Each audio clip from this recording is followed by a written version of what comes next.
Então, bora lá.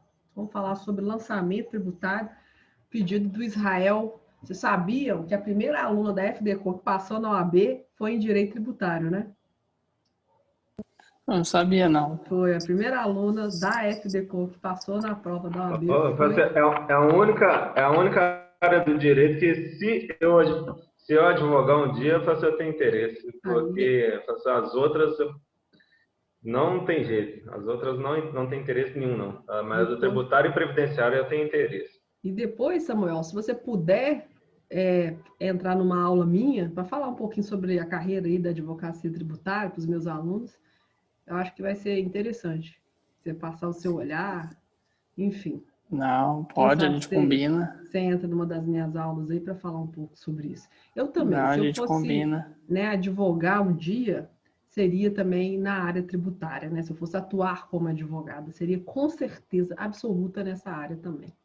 Então, vamos lá para o lançamento. Primeiro, gente, a gente tem que contextualizar. Onde que está o lançamento? Lá no 5º período, quando a gente estudou direito tributário, a gente viu o seguinte, que tem uma tal, Eduardo Sabag, um dos autores aí que vocês conhecem, né? Muito utilizado aí para concurso público e para a prova da OAB, ele faz uma linha do tempo da norma tributária. Eles falam que é o aspecto jurídico da norma tributária, que é como se fosse uma linha do tempo dos acontecimentos na área tributária. Primeiro, eu tenho uma lei onde está descrita a hipótese de incidência tributária. O que é essa hipótese de incidência tributária de forma simples? Foi o que o legislador escolheu no nosso mundo para falar assim, isso aqui eu vou tributar. Essa hipótese aqui eu quero tributar. Essa aqui não me interessa, então essa eu não vou tributar. Mas ele foi ali, escolheu na nossa sociedade as relações, os fatos humanos que ele queria tributar, e esse fato virou uma hipótese de incidência tributária. Feito isso, caso você pratique um fato humano que existe uma previsão numa hipótese de incidência tributária, exemplo desse fato humano, eu comprei um veículo, eu me tornei proprietária de um veículo automotor. Ser proprietária de um veículo automotor tem uma previsão numa hipótese de incidência, não é isso? Que é do IPVA. Neste momento, se eu pratiquei um fato que tem previsão numa hipótese de incidência tributária, eu pratiquei um fato gerador. Gerador de quê? De uma obrigação tributária. A partir daquele momento, eu faço parte de uma obrigação tributária. A obrigação tributária, ela é assim, na vertical, né? Eu tenho aqui o sujeito ativo e eu tenho aqui o sujeito passivo. Sujeito ativo é o fisco, não é isso?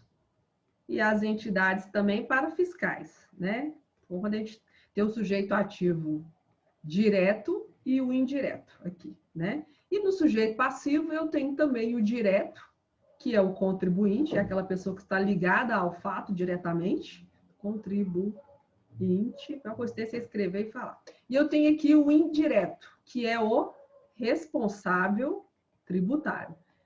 Interessante a gente contextualizar isso, Israel, porque é justamente aqui no responsável tributário que está a sua outra dúvida que você quer que eu tire futuramente, que você quer falar sobre substituição tributária, não é isso? Então, dentro dessa matéria aqui, ó, responsabilidade tributária, nós vamos falar sobre substituição tributária. E onde que está localizado? Aqui, olha, dentro dessa linha do tempo, olha que interessante. Dentro da obrigação tributária, de um lado o sujeito ativo, né, do outro lado o sujeito passivo, e aqui a figura do responsável tributário como sujeito passivo indireto, o responsável tributário. Nós vamos estudar sobre isso para tirar aquela outra dúvida sua.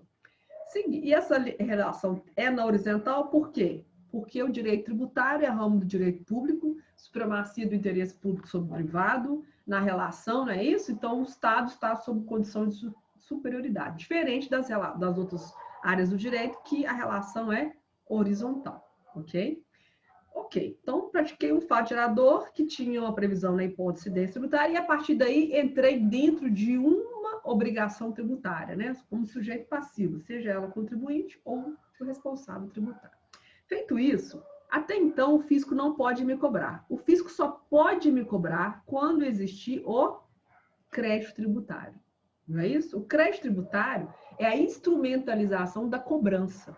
É só quando o crédito tributário surge que o fisco pode me fazer. Eu estou devendo oficialmente para o fisco. Aqui, eu ainda estou caminhando na relação. Só que esse crédito tributário, ele só surge a partir do quê? A partir do lançamento tributário. Então, se não existir o lançamento tributário, nunca vai existir o crédito tributário. Ok? Então, esse crédito tributário aqui, que já é o direito do fisco vir me cobrar, não é isso? O tributo existe, gente, para chegar nesse ponto aqui, não é? Virar um crédito tributário e eu ir lá e pagar meu IPVA, que é como se fosse a figura ali, né, daquela guia de pagamento. É como se fosse o crédito tributário ali. Só que essa figura só existe se ocorrer um lançamento, que aí vem a sua dúvida. Então, sua dúvida está aqui, olha aqui que interessante. Por isso que eu estou falando um pouquinho dessa linha, para a gente contextualizar onde que está a figura do lançamento. E essa linha prossegue? Prossegue. Se eu não pagar esse crédito tributário, ou se não acontecer neste meio do caminho aqui, o quê? Uma causa de suspensão ou de extinção ou de exclusão do crédito tributário, se não acontecer isso no meio do caminho, o que vai acontecer comigo? Eu vou sofrer uma execução fiscal. Certo? Então, as causas de suspensão, extinção e exclusão do crédito tributário interrompe essa linha. Inclusive, você que também quer aprender sobre decadência e prescrição. E a decadência e a prescrição está dentro do rol das causas de extinção do crédito tributário. Está vendo aqui onde está a sua outra dúvida? Viu como é que é interessante a gente ter essa visão aqui dessa linha do tempo para a gente situar as nossas dúvidas. Então, olha aqui, olha, dentro dessa linha do tempo aqui, que é o aspecto jurídico, o Eduardo Sabag, de forma muito inteligente, criou essa linha aqui, inclusive está na última página do livro dele, se você abrir lá, está lá, essa linha do tempo bem detalhada, escrita ali de forma detalhada. Suas dúvidas estão aqui, olha, lançamento tributário, responsabilidade tributária, e se também estão com a dúvida de decadência e prescrição que, na verdade, causas de extinção do crédito tributário. Se não acontecer nenhuma dessas causas aqui e essa linha aqui emendar, eu recebi o meu IPVA, não aconteceu nada, não paguei. A pessoa vai sofrer uma execução fiscal, que foi o que vocês aprenderam lá no 7º período. Né? Vocês aprenderam a execução fiscal no 7º período. Então, ótimo, já situei onde estão as 3 dúvidas, né? Onde estão as 3 dúvidas que o Israel me apresentou. Dito isso, vamos falar agora sobre a primeira dúvida que a gente vai tratar hoje, que é o lançamento tributário. Então, vamos lá para o lançamento. Aqui, eu apresentei aqui, né, o lançamento tributário, né? Isso, olha ele aqui, ó. Olha aqui a hipótese de incidência, o fato gerador, obrigação tributária. Olha o nosso lançamento aqui. Crédito tributário e execução fiscal, que foi o que eu apresentei lá no outro quadro para vocês.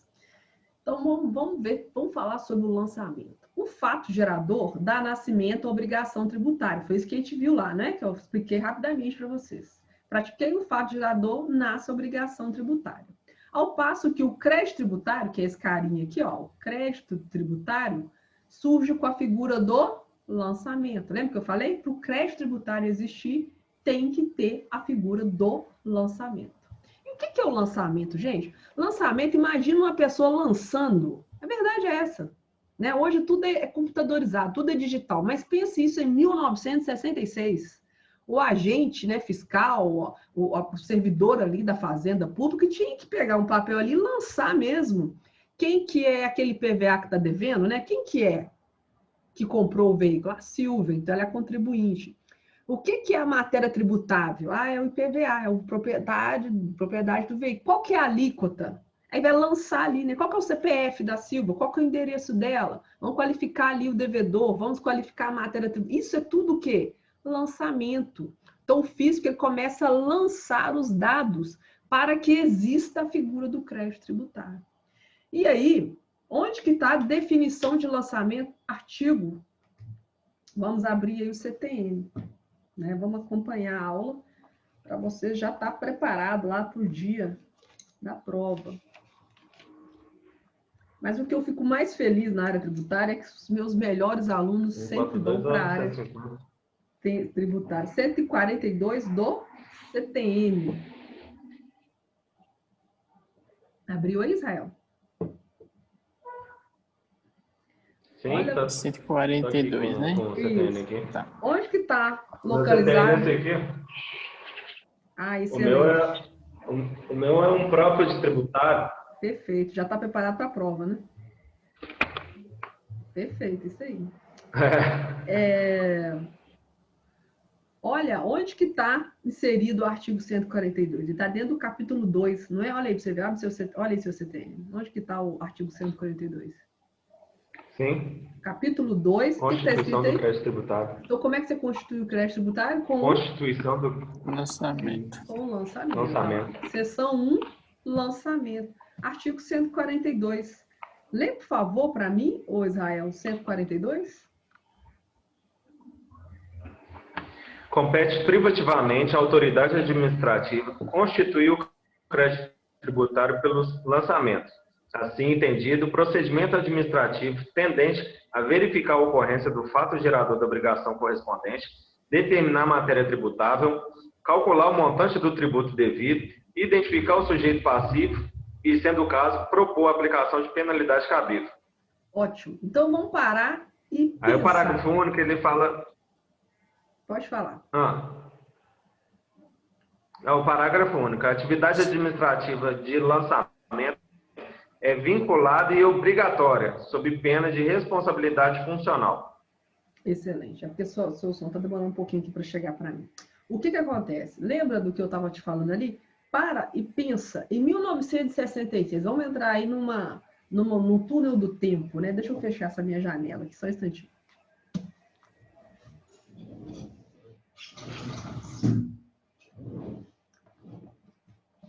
Vamos pensar aí no túnel do tempo e o servidor público fazendo o lançamento, né? É aquilo que eu te falei. Vai lançar o quê? Vai verificar que ocorreu um fato gerador de uma obrigação, vai determinar a matéria tributável, naquele exemplo nosso era o IPVA, vai calcular o montante do tributo, ou seja, qual que é a base de cálculo, X, qual que é a alíquota, vezes X%, aí vai lá, então a senhora está devendo R$1.000 de IPVA. Identificar o sujeito passivo, ou seja, no meu caso aqui seria a contribuinte, né, na questão do IPVA, e sendo o caso, propor a aplicação da penalidade cabível. Se a senhora não pagar, qual que vai ser a multa, né? X% de multa, 30%, 20%? Então, essa é a figura do lançamento. Há outro lugar no CTN que trata do lançamento. Sabe onde que é? Artigo 3º. Artigo 3º trata do conceito de tributo, mas lá no final do artigo 3º tem uma frasezinha lá, né? Que está justamente falando do lançamento. Já localizou o artigo 3º aí? Eu estou aqui com ele. Lê para mim, por favor, Samuel, o artigo 3º. Artigo 3º. Tributo é toda prestação pecuniária compulsória em moeda ou cujo valor nela se possa exprimir, que não constitua sanção de ato ilícito, instituída em lei e cobrada mediante atividade administrativa plenamente vinculada. Perfeito. Finalzinho aí do conceito de tributo fala o seguinte: o tributo é cobrado mediante atividade administrativa plenamente vinculada. Qual que é essa atividade administrativa plenamente vinculada? O lançamento. Então, o lançamento é esta atividade administrativa plenamente vinculada. Por que fala vinculado? Porque vem do poder vinculado da administração pública. Não é discricionário. O agente público, na hora de fazer o lançamento, ele não vai analisar conveniência ou oportunidade, como é típico do poder discricionário. Ele vai, de fato, exercer o lançamento, porque é poder vinculado, obrigatoriamente. E o Israel confirmou isso aí quando ele leu o parágrafo único. A atividade do 142. A atividade administrativa de lançamento é vinculada e obrigatória, sob pena da responsabilidade funcional. Então, é obrigatório que o agente público, a administração pública, faça o lançamento. Então, previsão legal do lançamento, artigo 142 fala do conceito, não é isso? Artigo 3º do CTN, finalzinho, ele quando trata do conceito do tributo. Olha a importância do lançamento, ele está dentro do conceito de tributo. Tributo que é o objeto central do direito tributário.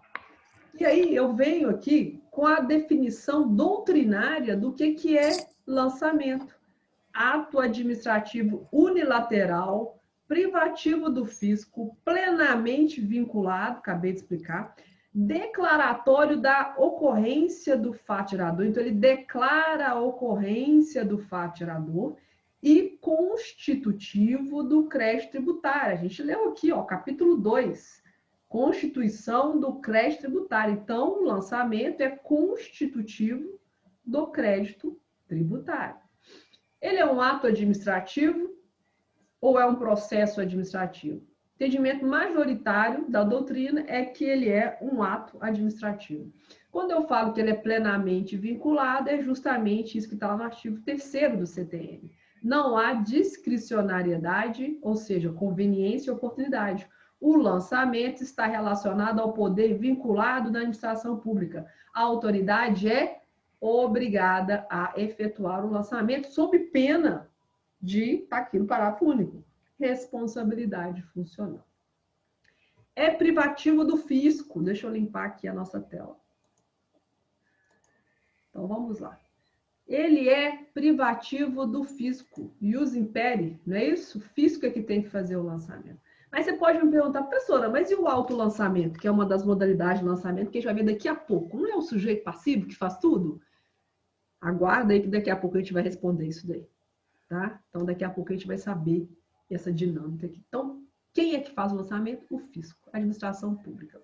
Ele é declaratório do fato gerador, é consenso à teoria da natureza dúplice. Antigamente o povo ficava discutindo, ele é declaratório do fato gerador ou ele é constitutivo do lançamento? Hoje a doutrina já pacificou que ele é de natureza dúplice, né? E ele, por que ele é dúplice? Porque ele é declaratório do fato gerador e constitutivo do crédito tributário, ok? O lançamento é declaratório do fato gerador e remonta à data da ocorrência do fato gerador. Artigo 144 do CTN, segue a lei vigente à época do fato gerador. Vamos abrir o artigo 144?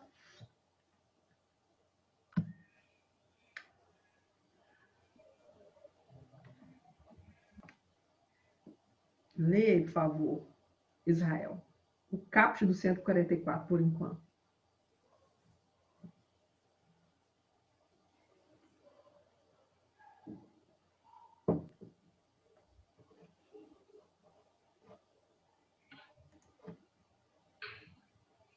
Achou isso? Achei. Ele já caiu 2 vezes nas questões abertas na OAB. Ah, é? Então vamos ler isso aí.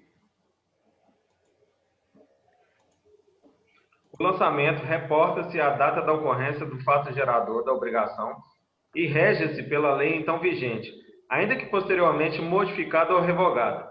Então vamos lá. Aconteceu um fato gerador de um tributo no dia 3/1/2015. Vamos supor que esse lançamento vai ocorrer em 15/10/2017. Qual lei que será observada para fazer este lançamento? Porque eu tenho 5 anos, né? A gente vai ver que o fisco tem 5 anos para fazer o lançamento. Então, se o fato gerador ocorreu nessa data e o lançamento só aconteceu aqui, qual que vai ser a lei regente? Esta ou esta? De acordo com o 144, qual que é? O lançamento reporta-se a data da ocorrência do fato gerador. Então, vai ser a lei vigente em 3/1/2015, mesmo que ele tenha sido feito posteriormente. Aí, vem o parágrafo 1º, que é um caso de retroatividade da lei tributária. Parágrafo 1º do 144 vem falar, é um dos exemplos clássicos da possibilidade de retroatividade da lei tributária. Vou ler para vocês. Parágrafo 1º do 144. Aplica-se ao lançamento a legislação que, posteriormente à ocorrência do fato gerador da obrigação, tenha instituído novos critérios de apuração ou processos de fiscalização. Olha aí, tenha instituído novos critérios de apuração ou processos de fiscalização, ampliado os poderes de investigação das autoridades administrativas ou outorgado ao crédito maiores garantias ou privilégios, exceto, neste último caso, para o efeito de atribuir responsabilidade tributária a terceiros. Vamos pensar aí no exemplo disso? Então, vamos lá. Esse fato gerador ocorreu em 3/1/2015. O lançamento foi efetuado, data do lançamento, 15/10, né? Lançamento de 2017. Só que aqui em 2016, teve uma lei nova que alterou o quê? Essa lei aqui, o que ela alterou? A alíquota, a base de cálculo, a penalidade. Essa lei em 2016 também acrescentou um responsável tributário. Vou colocar aqui esse tributo aqui, o empregador começou a ser o responsável tributário, né, por fazer o pagamento. E também mudou. Antigamente, em 2015, tinha que preencher, o agente tinha que preencher o formulário azul. Agora aqui vai preencher o formulário fiscal verde, né? Para preencher ali as questões de apuração daquele tributo. Então, vamos lá.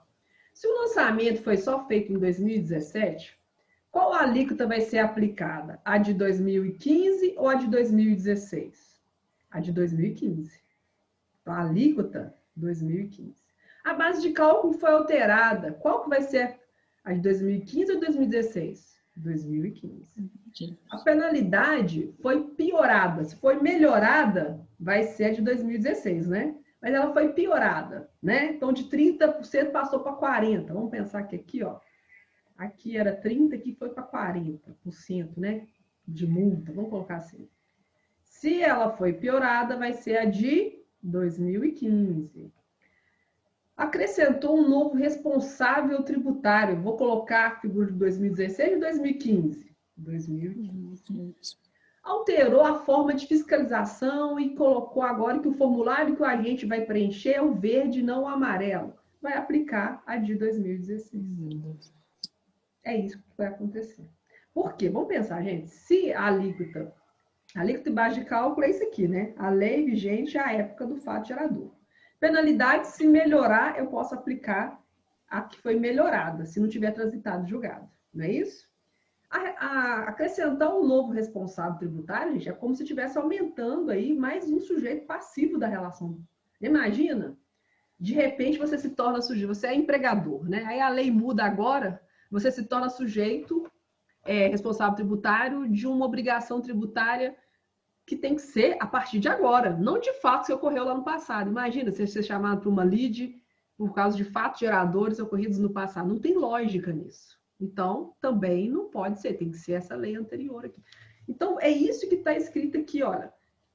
Aplica-se ao lançamento a legislação que posteriormente à ocorrência do fato gerador, que é o caso aqui de 2016, que estava aqui no nosso exemplo, tenha instituído novos critérios de apuração ou processo de fiscalização, ampliado os poderes de investigação da autoridade administrativa ou outorgado ao crédito maiores garantias, né? Agora esse crédito tributário vai estar na ordem, né, de preferência na hora do pagamento, isso aí não tem problema. Agora não pode alterar, é o objeto da obrigação tributária, ok? E aí fala, neste último caso, para efeito de, exceto neste último caso, para efeito de atribuir responsabilidade tributária. Também não posso, seria ilógico, vamos pensar, eu colocar um terceiro aqui nessa relação e eu cobrar desse cara em 2017, de um fato gerador que aconteceu em 2015. Cadê a segurança jurídica disso? Agora, aumentar os poderes de fiscalização, isso aí não tem problema, né? Da investigação do fisco, isso aí está aumentando aí o poder de fiscalização, não está aumentando a substância aqui da obrigação tributária que você tem que fazer, geralmente, realmente pagar o crédito tributário. Parágrafo 2º. O disposto nesse artigo não se aplica aos impostos lançados por períodos certos de tempo, desde que a respectiva lei fixe expressamente a data em que o fato gerador se considera ocorrido. O que é isso aqui? Tem determinados tributos, Israel, Samuel, que tem um tal de FG ficto. Já ouviu falar disso? Fato gerador ficto? O IPVA é um deles.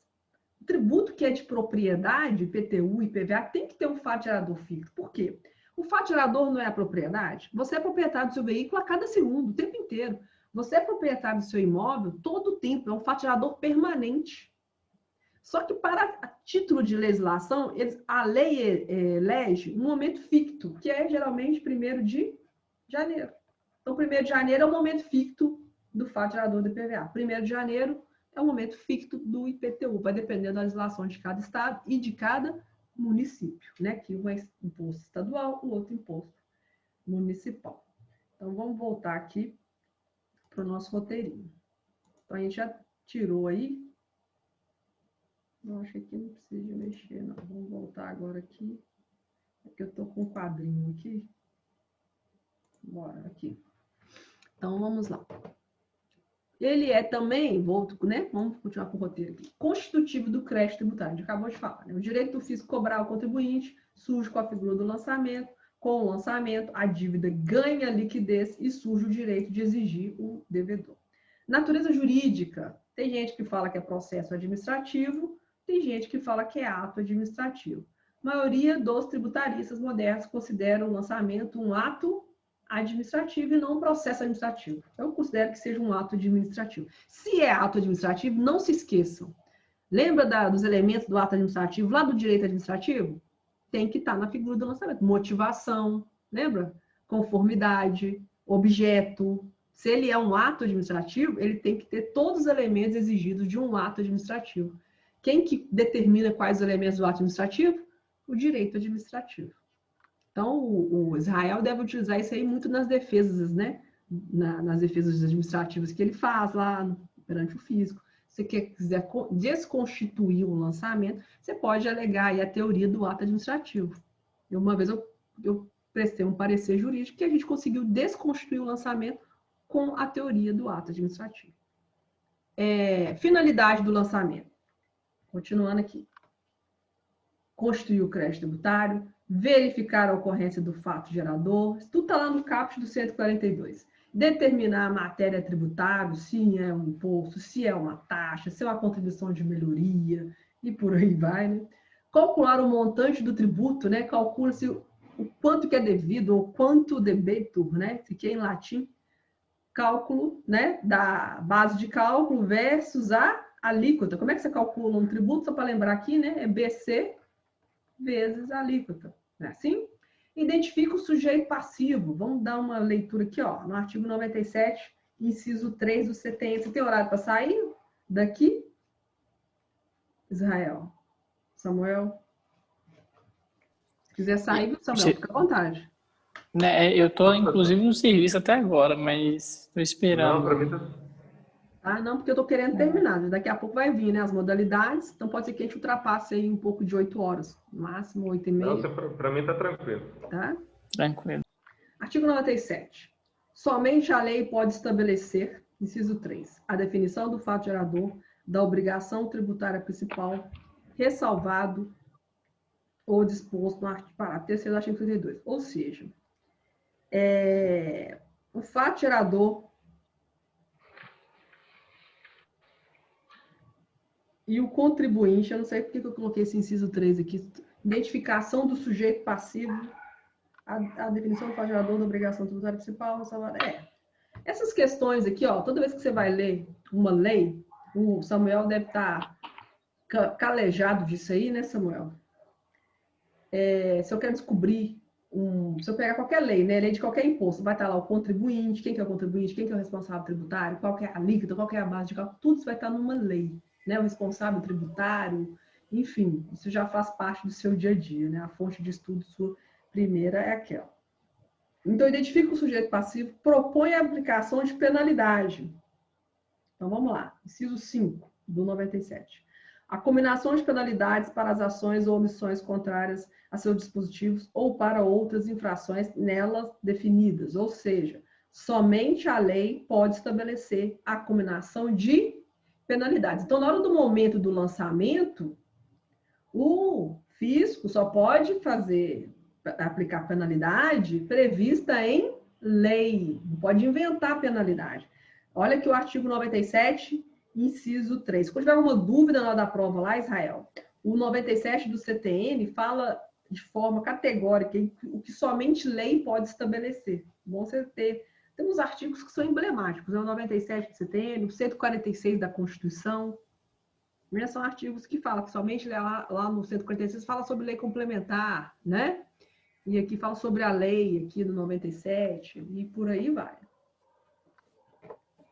Mas eu acho que você está muito bem preparado já. Então, agora é mais o cuidado do emocional mesmo, ficar tranquilo. Mas você tem cara de ser tranquilo. Bora lá. Tomara, né, professor? Agora eu consegui chegar onde você me perguntou. Ó, modalidades de lançamento, né? Então, a gente contextualizou aí. Nós temos 3 modalidades de lançamento. 3. Cadê a terceira? Olha aqui a terceira aqui, ó. Eu tenho 3 modalidades de lançamento. E é isso aqui que foi a sua dúvida que você me perguntou lá, né? Então vamos para essas modalidades então. Primeiro, que a gente começa a ter uma dúvida quando a gente vai estudar o último, né? Que eles falam que é autolançamento ou homologação. Como é que é autolançamento, que é do contribuinte, sendo que a figura, a gente acabou de ler lá que é privativo do fisco. A gente já começa a ter aquelas dúvidas nossas na hora de estudar, né? Para a prova lá e tudo mais. Então, vamos ver se a gente consegue identificar isso aqui. E aí, depois, você pode também me interromper, viu? Vai ter, né, alguma dúvida que você tiver aí, que você viu alguma coisa. Pode deixar. A Primeira modalidade de lançamento é o lançamento misto ou por declaração. A segunda modalidade é o de ofício. E a terceira modalidade é o lançamento por homologação. Então, lembrando, a primeira coisa que eu tenho que ter em mente, entender, negócio sempre de entender. Para eu entender isso aqui, é o seguinte. Na figura do lançamento, eu tenho 2 sujeitos atuantes. Eu tenho, lembra na obrigação tributária? Quem está lá na obrigação tributária? Sujeito ativo, sujeito passivo. Então, quando eu falo de lançamento, eu tenho 3 modalidades. Eu tenho um tipo de lançamento, que é por declaração ou misto, que eu tenho o sujeito passivo, né? Sujeito passivo mais sujeito ativo. Então, o sujeito passivo lança os dados, que a gente vai ver lá, e o sujeito ativo faz o lançamento. Eu tenho um lançamento de ofício, que é só o sujeito ativo, é só o fisco, né? Então, aqui é só o fisco. E eu tenho o por homologação, que é o sujeito passivo, fazendo, antecipando e pagando. Então, teoricamente, aqui eu tenho contribuinte, vou colocar aqui, né? Contribuinte mais fisco, que você lê também responsável tributário, né? Aqui eu tenho só o fisco, aqui eu tenho só a figura do contribuinte. De forma simples, é assim. Então, tem 3 tipos. Eu tenho que o fisco faz sozinho, tudo. Eu tenho um que o sujeito passivo faz sozinho tudo e o fisco só homologa. E eu tenho um que os 2 atuam. Então, eu tenho um sozinho de um lado, outro sozinho do outro. Eu tenho um que é misturado, que é misto ou por declaração. Então, vamos ver aqui, ó. Então, o primeiro que a gente vai ver aqui, ó, é o do artigo 147, que é o misto ou por declaração. Então, o contribuinte vai lá, declara dados, vamos pensar assim? Declara dados, e com aqueles dados ali, o fisco faz o lançamento. Então, vamos lá. É aquele realizado com base no que o sujeito passivo ou terceiro pessoa, né, pode ser lá o contador, né, presta de informações à autoridade administrativa sobre matéria de fato indispensáveis à sua efetivação, misto por ser ação conjugada do fisco e do contribuinte. O contribuinte presta informações e o fisco efetua o lançamento. Tem doutrinador que fala que são esses 3 aqui, ó, ITCMD, ITBI e Imposto de Exportação. Tem doutrinador que fala que são só esses dois aqui, ó, ITC-MD e ITBI, retira o imposto de exportação, ok? Então, se você ler o 147, o Israel, vai estar lá, ó, o lançamento é efetuado com base na declaração do sujeito passivo ou de terceiro, quando um ou outro, na forma da legislação tributária, ou seja, vai ter que ter uma lei determinando isso, presta à autoridade administrativa informações sobre matéria de fato indispensáveis à sua efetivação. Esse é o lançamento por declaração ou lançamento misto. Misto porque tem os dois juntos, né? Tem o contribuinte ali fornecendo dados e o fisco fazendo o lançamento. Parágrafo 1º. Achou aí, Israel? Achei, eu estou fazendo remissão aqui no código aqui, pessoal, para aproveitar a aula. Beleza. Parágrafo 1º. Posso ler? Parágrafo 1º?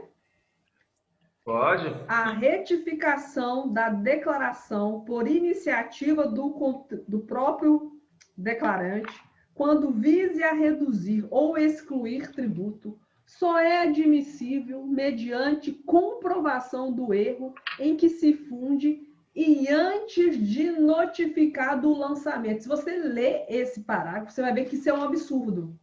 Vou ler para você de novo.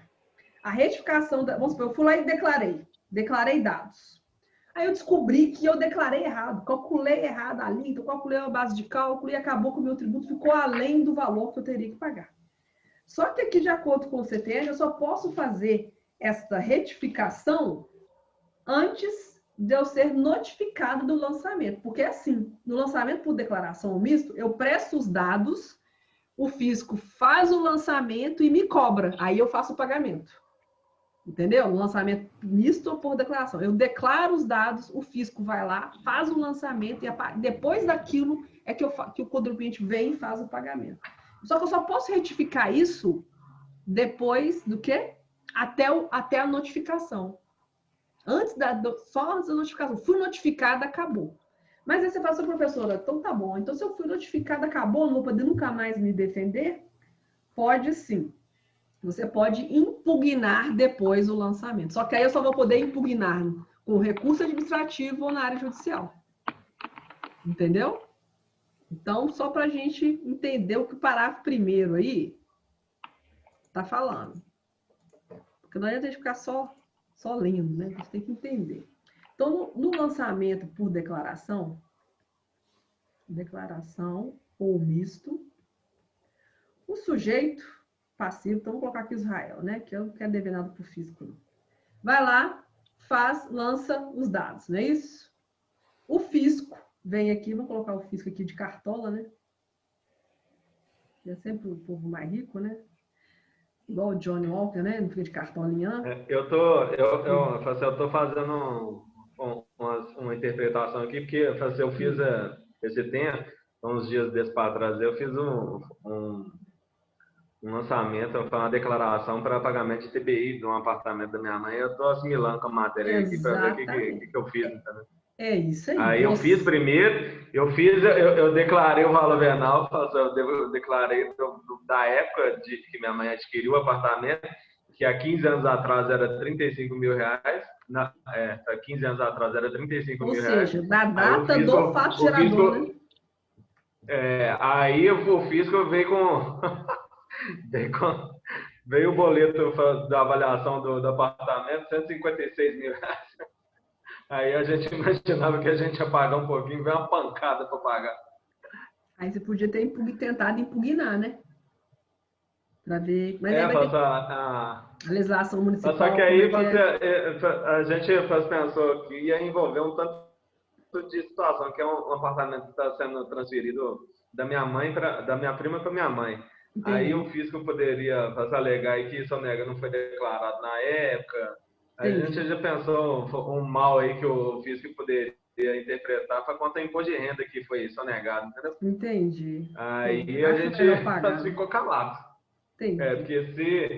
Porque se alega que a data é de lá, cadê o imposto que não declara o imposto de renda? Exatamente. Aí... Mas tá dando para você conseguir entender que, olha, você fez o lançamento, Deu. o fisco fez, Sim. aliás, você declarou dados, o fisco fez o lançamento, que é a atividade privativa do fisco. Depois que ele fez o lançamento, surgiu quem? O crédito tributário, que você foi lá e aí voltou isso aqui para você, ó. Sim, Aí você foi lá e pagou. mesmo. Não é isso? Sim. Esse é o Isso lançamento mesmo. misto ou por declaração. Vamos supor que antes de você ser notificado, né, que é quando notificação vem para você pagar, você identificou que você errou. Aí você pode ir lá e fazer a retificação, ok? Mas se você já foi notificado dele, você pode retificar? Não. O lançamento já foi feito. Você pode apenas... O que o parágrafo 1 está falando aqui? Que essa retificação só pode ocorrer até a notificação. Aí você fala assim, nossa, mas nunca mais vou poder impugnar? Aí você pode. Se for depois da notificação, então vamos lá, antes da notificação, eu posso retificar. É isso que está aí no parágrafo único do 147, ok? Após a notificação, eu posso só o quê? Impugnar. E aí, impugnar é na área administrativa ou judicial. Então, eu posso entrar ou com recurso na esfera administrativa ou com recurso na esfera, né, uma ação na área judicial. Tá bom? Eu estava com dificuldade de identificar os impostos que caberiam nesse tipo de lançamento, entendeu? Aí agora você me ajudou bastante, que aí eu identifiquei, aí já fiz a remissão de quais as possibilidades desse tipo de lançamento. Né? Aí agora ficou mais claro, entendeu? Ok, o ITBI você vai lembrar aí de cara que foi o que você fez, né? E o TCMD é o parente distante do ITBI, só que na área estadual. Sim. Que também é transferência de patrimônio.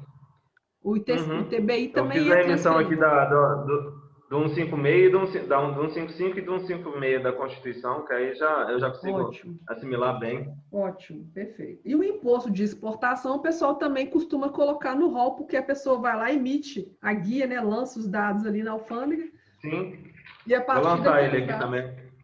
Vou fazer uma remissão dele aqui também, vou ver só o artigo dele. Só confirma. Depois, lá no imposto de exportação, esse dado. Porque eu li autor que coloca ele, eu li autor também que não coloca o imposto de exportação. Sim, beleza, obrigado. Então, vamos agora para o próximo. Tá dando para poder caminhar aí, né? Sim. Ótimo. Parágrafo segundo. Parágrafo segundo é de 147. Só para fechar o lançamento aqui. Os erros contidos na declaração e apuráveis pelo seu exame serão retificados de ofício pela autoridade administrativa a que competir a revisão daquela. Então, ela não fica vinculada. O que a autoridade administrativa fez com você, Israel? O que está no parágrafo segundo, ela foi lá e retificou. Você lançou o valor, ela foi lá e retificou e lançou o valor que ela achou adequado. Beleza?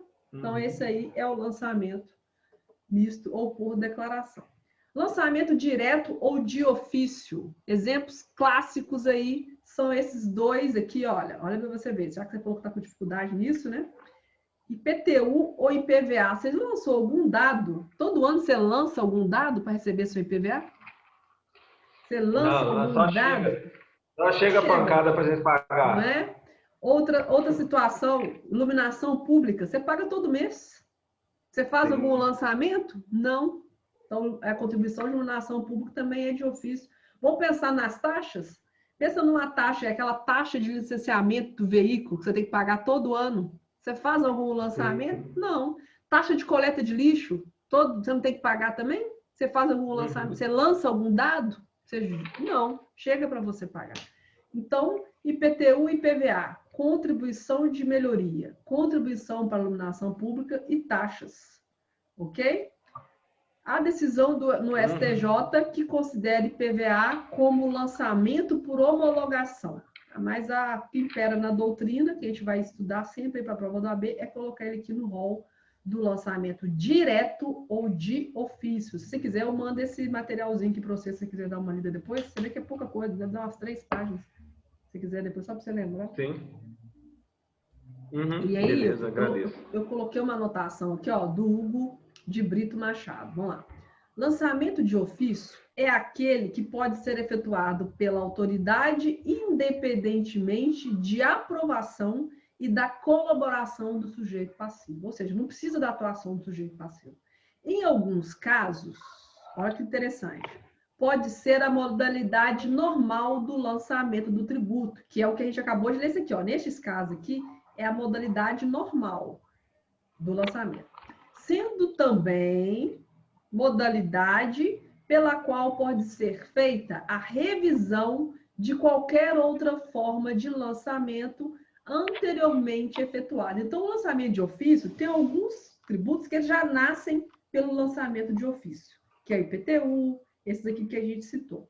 E também, quando você fez o seu lançamento lá por declaração ou misto, o fisco foi lá de ofício e alterou. Aliás, desculpa, não, você não fez seu lançamento. Quando você lançou os seus dados, não é? Lá na declaração, lá no lançamento da declaração misto, o fisco de ofício foi lá e fez a alteração. Então, quando você também faz o autolançamento, que a gente vai ver até agora, o lançamento por homologação, o fisco também pode ir lá por ofício e alterar. Então, o lançamento de ofício, ele é a modalidade normal desses tributos e também é o recurso que o fisco vai utilizar quando não concordar com o que você declarou lá no misto. Quando ele não concordar com o que foi feito lá no autolançamento ou lançamento por homologação. Entendeu? Se você... eu poderia impugnar esse lançamento do fisco aí com base no 144, né, professor? Pode, mas aí é bom dar uma olhada em jurisprudência também, porque isso aí vai entrar, é questão de herança? Não, é tia e sobrinha. Minha mãe comprou o apartamento da minha prima, só que não como é muito próximo, não fez transferência nem nada. Aí agora que foi querer fazer você podia tentar impugnar, aí vai entrar aí o advogado, né, que é o Samuel, né? Vai ter que analisar a legislação do município, como é que está a jurisprudência, porque eu acho que é muito difícil o fisco permitir que seja feito com isso. Deve ter algum entendimento de valor atualizado, entendeu? Porque se eu fiz a atualização monetária do valor, aí em tese seria aproximadamente 98 mil, mais ou menos. Entendi. Mas mesmo assim não aceitou. Não tem comprovante, não tem nada. Então, tá. aí jambrou, tem tudo. Ficaria difícil de provar, né? Mas enfim, é um estudo aí que você teria... um comprovante de pagamento, nem nada. Exatamente. Também não adianta você falar que a época você comprou por menos. O que vale é o valor da época, né? De valor de mercado, né? Que seria da época. Né? Sim. Se você pegar lá o 149, tem vários incisos aí que vai falar quando que o lançamento é de ofício. O inciso 1, olha que interessante, olha, o lançamento é efetuado e revisto de ofício pela autoridade administrativa nos seguintes casos. Inciso 1, quando a lei assim o determine, que são os tributos normais aqui, né? Os tributos normais, já. A própria lei do tributo já vai determinar. Olha o inciso 2, quando a declaração não seja prestada por quem de direito no prazo e na forma da legislação tributária. Vamos supor que você não prestou a declaração lá naquele lançamento por declaração. Quando a pessoa legalmente obrigada, embora tenha prestado declaração nos termos do inciso anterior, deixe de atender no prazo e na forma da legislação tributária, a pedido de esclarecimento formulado pela autoridade administrativa, recuse-se a prestá-lo ou não preste satisfatoriamente a juízo ou daquela autoridade. Ou seja, o fisco não vai ficar esperando eternamente você responder, vai lá e faz o lançamento de ofício. Inciso 4. Quando se comprove falsidade, erro ou omissão quanto a qualquer elemento definido na legislação tributária como sendo declarado de declaração obrigatória, vai chegar e vai, se você fez erro, falsificou, o fisco vai fazer um lançamento de ofício. Você não vai ficar sem pagar.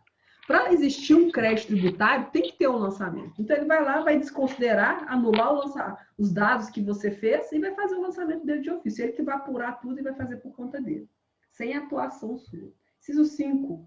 Quando se comprove omissão ou inexatidão por parte da pessoa legalmente obrigada no exercício da atividade a que se refere o artigo seguinte. Inciso 6. Quando se comprove a ação ou omissão do sujeito passivo ou de terceiro legalmente obrigado que dê lugar à aplicação de penalidade pecuniária. 7. Quando se comprove que o sujeito passivo ou terceiro, em benefício daquele, agiu com dolo, fraude ou simulação. 8. Quando deva ser apreciado fato não conhecido ou não provado por ocasião do lançamento anterior. E 9. Quando se comprove que no lançamento anterior ocorreu fraude ou falta funcional da autoridade que o efetuou ou omissão pela mesma autoridade de ato ou formalidade essencial. Então, o que vai acontecer aí? Vai ocorrer o lançamento de ofício quando? Quando a lei assim o determinar, que é no caso do IPTU, IPVA, contribuição de melhoria, e nesses demais incisos aqui que você tem que ter em mente, né? Se tiver um erro nos outros dois tipos de lançamento, ou alguma fraude, algum dolo, alguma simulação, o próprio fisco vai fazer o lançamento de ofício. O último aqui é o lançamento por homologação ou auto-lançamento. Primeiro que eu tenho que falar é o seguinte: existe uma crítica sobre este nome auto-lançamento. Porque, na verdade, não ocorre auto-lançamento. Porque o lançamento, ele é privativo de quem? Do sujeito ativo, que é do fisco. Você leu aqui no 142, ó? Compete privativamente a autoridade administrativa. Então, quando a doutrina chama isso aqui de auto-lançamento, é uma falha. O nome correto é lançamento por homologação. Porque auto-lançamento parece que é o contribuinte que está fazendo o lançamento. Na verdade, o que o contribuinte faz? Vamos lá. É aquele que a legislação atribui ao sujeito passivo, que pode ser o contribuinte ou o responsável tributário, né? O dever de realizar os cálculos e antecipar o pagamento sem prévio exame da autoridade administrativa. Então, aqui, o que acontece diferente lá no declaração? Aqui, o Israel, você vai lá, lança os dados, calcula e paga, né? No outro, o que aconteceu lá no outro? Você passava os dados, o fisco fazia o lançamento e depois que você pagava. Aqui não, você faz tudo, lança os dados, calcula e paga. Só que isso aqui não é lançamento. Lançamento é o que o fisco faz, entendeu? Você só está antecipando e pagando, sem prévia autoridade da autoridade, sem prévio exame da autoridade administrativa. Os tributos típicos disso aqui, ó, são os tributos sobre consumo. Pensa nisso. Quais os tributos que é da relação de consumo? ISS, ICMS, IPI. Ok? Imposto de renda também, você vai lá, antecipa e paga tudo mês a mês. Tá certo? Por quê? Imagina a dinâmica. Todo mês, milhares de empresas pagam ICMS. Milhares pagam ISS. Então, é muito mais benéfico para o fisco, menos dispendioso, você já antecipar e fazer o pagamento de tudo. E aí você tem que guardar aquilo por 5 anos. Por que eu tenho que guardar isso aqui por 5 anos? A gente vai entender daqui a pouco. Então, vamos lá. Artigo 150. Olha por que eu gosto da segunda etapa do AB. Porque tudo está no código. Não é? Você consegue localizar. Você tem que saber localizar, né? O lançamento por homologação que ocorre quanto aos tributos cuja legislação atribua ao sujeito passivo o dever de antecipar o pagamento sem prévio exame da autoridade administrativa.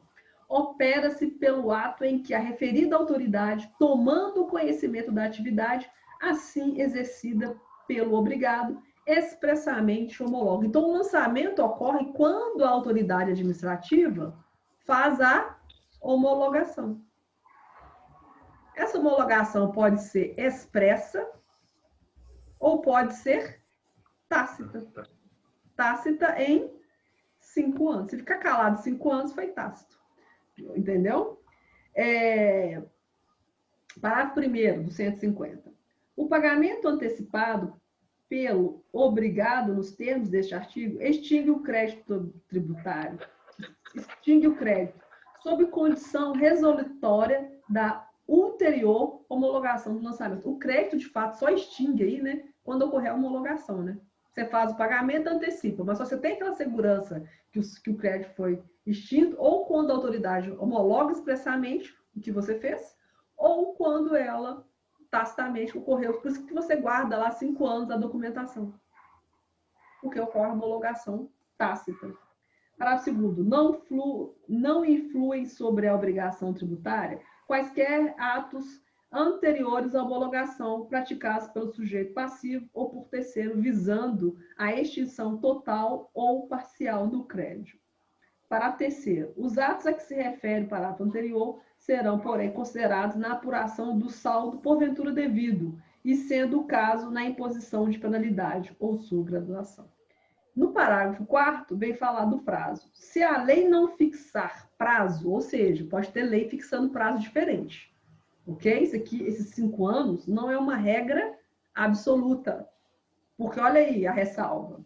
Se a lei não fixar prazo à homologação, será ele de 5 anos a contar da ocorrência do fato gerador, expirado neste prazo, sem que a Fazenda Pública se tenha pronunciado, considera-se homologado o lançamento e definitivamente extinto o crédito, salvo se comprovado que a ocorrência de dolo, fraude ou simulação. Então, quer dizer que se ocorrer dolo, fraude ou simulação, eternamente o sujeito vai ficar devido. Isso é uma pegadinha, tá? Que pode ser que caia na prova da OAB. Se ocorrer dolo, o que está escrito aí no finalzinho? Fraude ou simulação. Não vai aplicar o quê? O disposto no parágrafo 4º. Mas aí, eternamente, você vai ficar ali devendo? Não, né? Aí vai ser aplicado a este caso aqui, o que está previsto no artigo 173, inciso 1. No seu código deve ter remissão a ele aí, ó. Vide artigo 173, inciso 1. Só qual que é a diferença? A diferença é o seguinte. No parágrafo 4º, fala o seguinte. Se a lei não fixar prazo à homologação, será de 5 anos a contar da ocorrência do fato gerador. Então, o parágrafo 4º fala que o prazo começa da data do FG. Não é? Salvo em caso de dolo, fraude ou simulação, que não vai atender o que está no parágrafo 4º. Em caso de dolo, fraude ou simulação, eu vou aplicar o 173, inciso 1. O que o 173, inciso 1 fala? O direito de a Fazenda Pública constituir o crédito tributário extingue-se após 5 anos contados, inciso 1, do primeiro dia do exercício seguinte àquele em que o lançamento poderia ter sido efetuado. Então, o parágrafo 4º é a partir do dia do fato gerador. O do 763, inciso 1, a partir do dia 1º de janeiro do ano seguinte. É isso. Está lá. Ó. Do primeiro dia do exercício seguinte àquele em que o lançamento poderia ter sido efetuado. Então, eu pratiquei um dolo, uma fraude, uma simulação lá, e era esse ano, de um fato gerador desse ano, aí o prazo vai começar a correr a partir de 1º de janeiro do ano que vem. Então, você vai perder uns dias aí de contagem de prazo. Ok? Porque por mais que tenha dolo, tenha fraude, você tem que ter segurança jurídica, né? Por isso que existe decadência e prescrição, que é o que a gente vai estudar no nosso próximo encontro. Ok. Beleza? Revisão do lançamento. Bastante. Ah, que bom, fico feliz. Revisão do lançamento. O lançamento pode ser revisto? Claro, né, gente? Artigo 145. Achei o 145.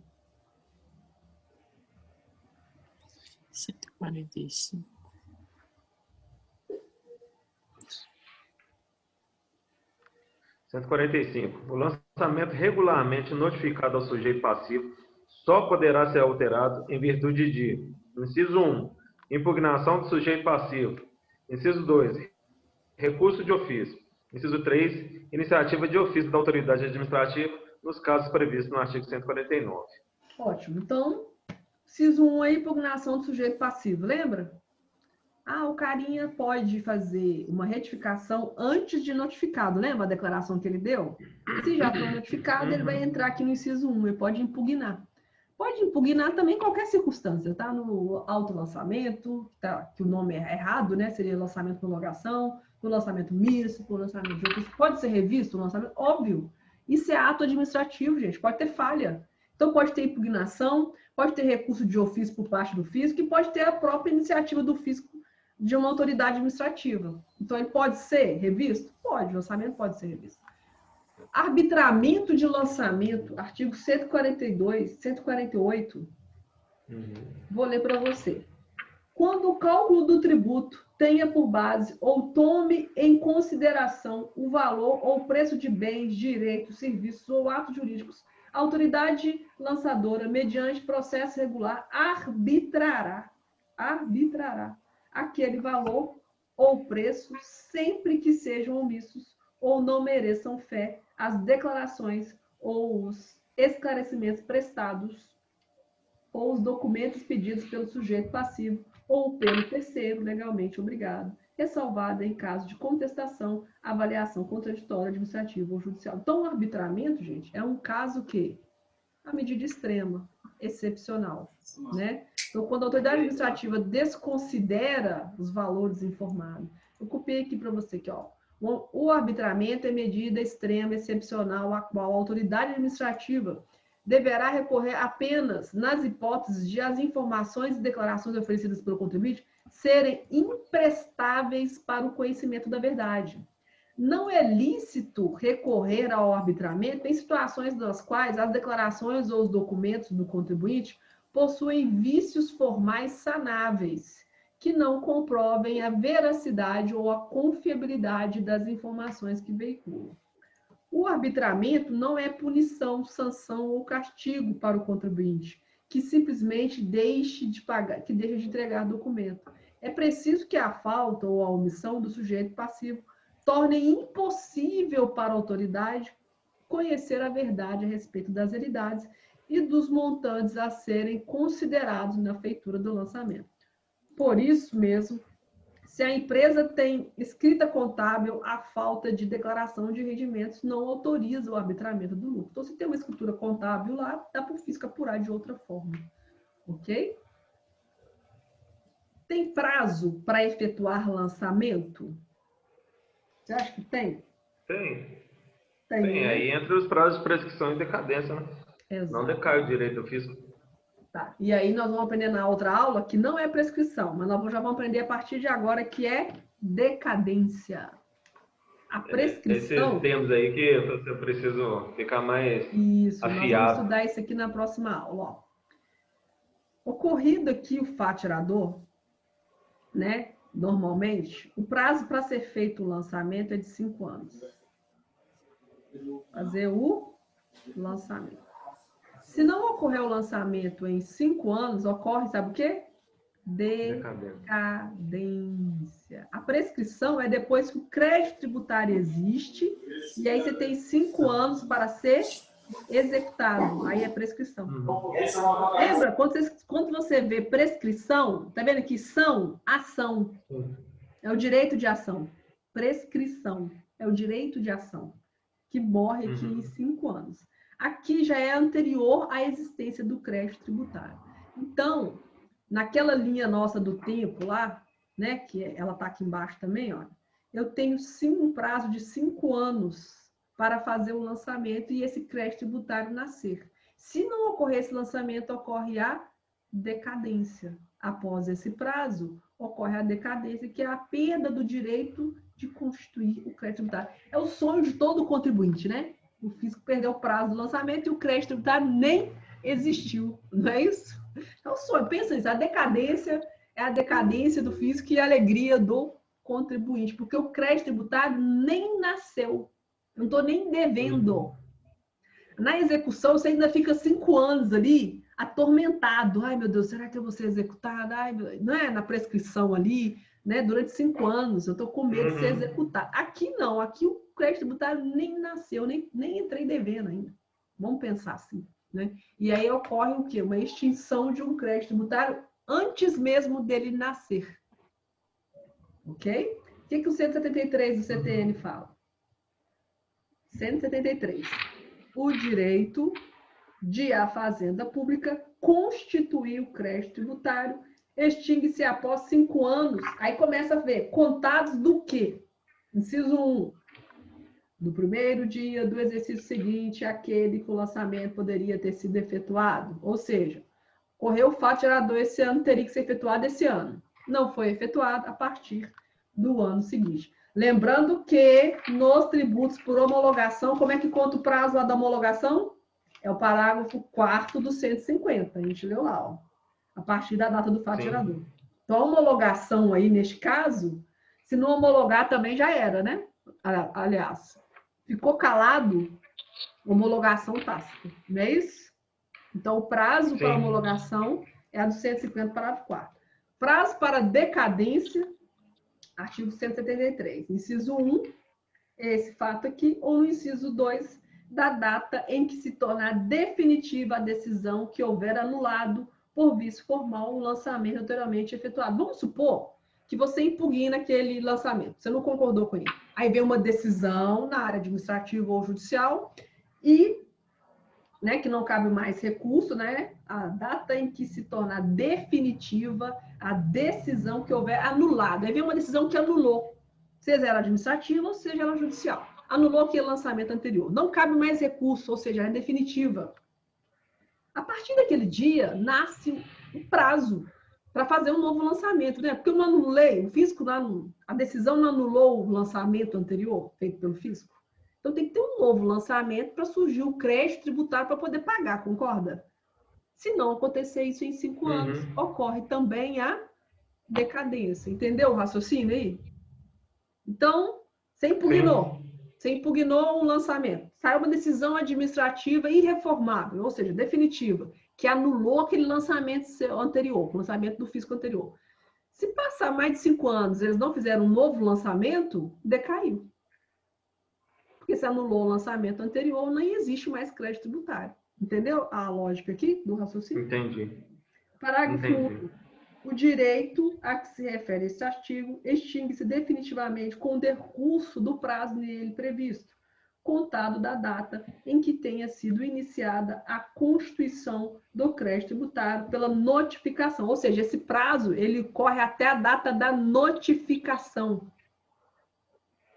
ao sujeito passivo de qualquer medida preparatória indispensável do lançamento.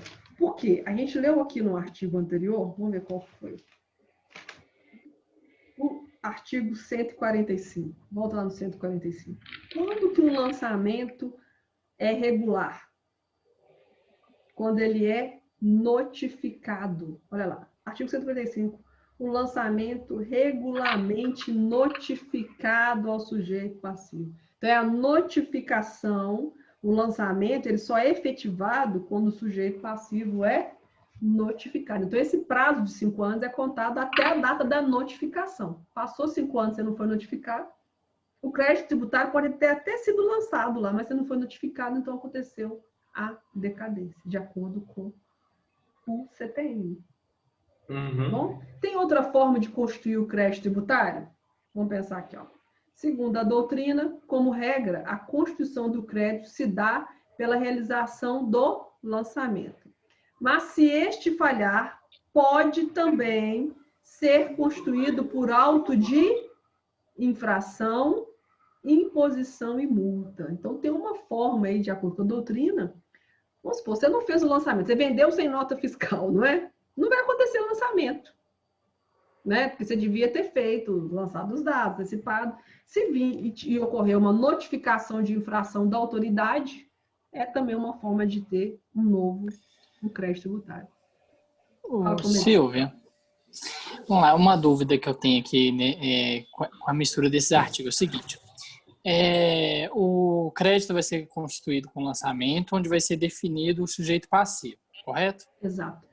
Entre outras coisas, define-se o sujeito passivo. Depois que o lançamento foi notificado ao sujeito passivo, é o artigo 145, ele só pode ser alterado em virtude dessas situações dos 3 incisos. Sim. Ocorre algumas vezes que eu vi, e aí que entra a dúvida. Quando vai para a fase de execução e a fazenda ela redireciona muitas vezes e acaba, de certo modo, alterando o sujeito passivo. Por exemplo, definiu que o sujeito passivo é a empresa A. Na hora que chega na execução fiscal, que não consegue bens, alguma coisa, ela manda redireciona aquela execução para o sócio. Ela não estaria, quando ela faz isso, alterando o sujeito passivo? E essa hipótese não está nos incisos. Não, mas porque nem sempre quem, aí no caso, ele já é outra situação. Aqui é dentro da obrigação tributária. Nós estamos lá dentro ainda da obrigação tributária. Ali já são formas de receber o tributo. Entendeu? Porque se ele desconstituir a personalidade, aí tem que ser na forma da lei, né? Não pode ser do jeito que o fisco entende. Se acontecer aquelas hipóteses legais lá, aí eles pedem a desconstituição, não é isso? E para atingir a pessoa jurídica do sócio, naqueles casos previstos em lei. Nesse caso, eu não encaro isso como uma ofensa a esse artigo, entendeu? Da definição do sujeito passivo. Porque ali eu estou ainda naquela linha do tempo, sabe? Eu estou ali, nesse momento, não mudou a obrigação tributária. O sujeito passivo continua sendo a empresa da obrigação. Só que quem vai pagar vai ser agora a figura dos sócios. Entendeu? É a minha visão. Você pode, óbvio, criar uma tese aí como advogado e pode tentar argumentar. Essa aí, passando o artigo 135, ele expressa que essa caberia a responsabilidade do sócio em caso de excesso de poder em infração da lei de contrato social ou dos estatutos. O que eu vejo, alguns vídeos que eu vejo a respeito de responsabilidade, eles defendem muito que quando tem essa possibilidade de extensão, né, em execução fiscal, o fisco tenta executar o sócio. Sim. Aí os vídeos que eu vejo, eles alegam isso, que o fisco tem que demonstrar a infração da lei para constituir, entendeu? E aí você entra dentro da figura do sujeito passivo, não como contribuinte, mas como responsável tributário, naquele momento. Sim. Essa responsabilidade tributária, ela é muito bacana de aprender. Eu não domino muito ela não, mas ela salva muito, viu? O difícil é compreender esse capítulo de responsabilidade tributária por inteiro, mas ele complexo, é fenomenal. Né? Sim, é uma das partes mais complexas que tem para a gente aprender mesmo. Mas aí, Samuel, na esfera jurídica, eu acho que são várias teorias, várias teses que podem ser criadas a favor do seu contribuinte. Eu acho que o advogado está ali naquela função mesmo de proteger o contribuinte, né? Então, a hora que a gente lê assim, cada tese, por exemplo, no seu TCC, né, Israel, lá do imposto de renda, fenomenal, né? Você vai ler os votos dos desembargadores lá, você é convencido, né, assim, pela argumentação, pela tese criada. Então, eu assim, quando você me pergunta, sabe, Samuel, como advogado, eu falo que tudo é possível. Você pode criar teses e argumentar, entendeu? A princípio, ele chega a falar assim, tipo um absurdo, né? Fala, como é que você fere o princípio da isonomia e tudo mais? Mas, por trás daqueles votos ali, eu vejo que tem um interesse coletivo por trás daquilo, porque a partir do momento em que o juiz determina a isenção de pessoas ali, né? O direito coletivo está sendo prejudicado porque são tributos que são justamente envolvidos em políticas públicas para a coletividade, né? Exatamente. Então, a teoria que o STJ hoje sustenta. E falou assim, aí quando eu fui entender mais ou menos, quando eu fui entender os votos do relator lá, do OG, aí eu compreendi o voto dele. Eu falei assim, por mais que eu te beneficie aqui, mas eu estou afetando diretamente a coletividade. Você viu a argumentação do contribuinte? O cara falou o artigo 6º, depois se você quiser, Samuel, eu te encaminho o TCC dele, pronto. Sim. Super interessante. O quê?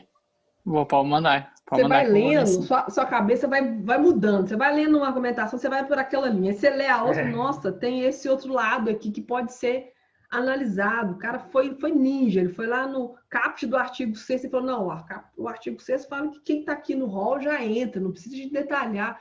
Então, como a questão da advocacia, a gente já não tem como a gente ficar limitando demais, né? Eu acho que a gente tem, se o seu cliente chegou, você tem que tentar, né? Você tem que criar teses, criar argumentações, e vai ter hora que você vai conseguir e tem hora que não.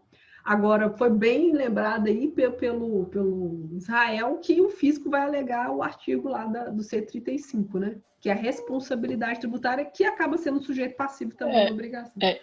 Eles alegam, assim, eu digo assim, do que eu vejo muito acontecendo, principalmente no administrativo, que é o seguinte: quando o sócio ele encaixa, ele age por excesso de poderes, etc., o fisco, antes de finalizar a fase do contencioso, quando ele começa, ele já sabe que houve algum excesso ou descumprimento, etc.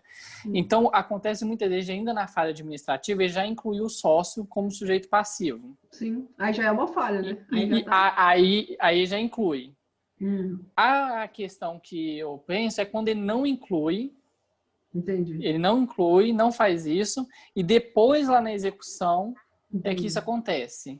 Porque, em tese, depois que a dívida ativa está constituída, ali que é o crédito executável. A certidão já está lá, né? É ali que é o título executivo. Sim. Se o título executivo não menciona outra pessoa, sim, eu penso até pelo extrapolando, né? linha de processo civil, ele está indo além. Entendi. Mas aí é umas teses que eu já li, que eu já... Né, tem dos dois lados, a Fazenda vai defender sempre esse artigo de excesso de poderes. Sim. Mas existem essas teses rodeando por aí. Por favor, continue estudando, defendendo o contribuinte, que a gente precisa de bons advogados, defensores aí, né? Achando o que eu vejo também, professora, é que pelo tempo que eu estudei, e pelas peças, né, que a gente foi fazendo, Sim. O direito tributário é muito simulado. Então, quase todas as questões tem uma súmula para você tratar. Se você não tratar a súmula, você perde ponto, entendeu? Aí eu tive que ficar lendo toda a súmula. Eu fiz Eu só vou interromper aqui a gravação, para a nossa gravação não ficar muito grande, porque a faculdade vai pedir. Acho que aqui de lançamento tá ok, né? Se vocês quiserem, a gente pode continuar conversando aqui. Então, vou encerrar aqui a aula, pausar aqui.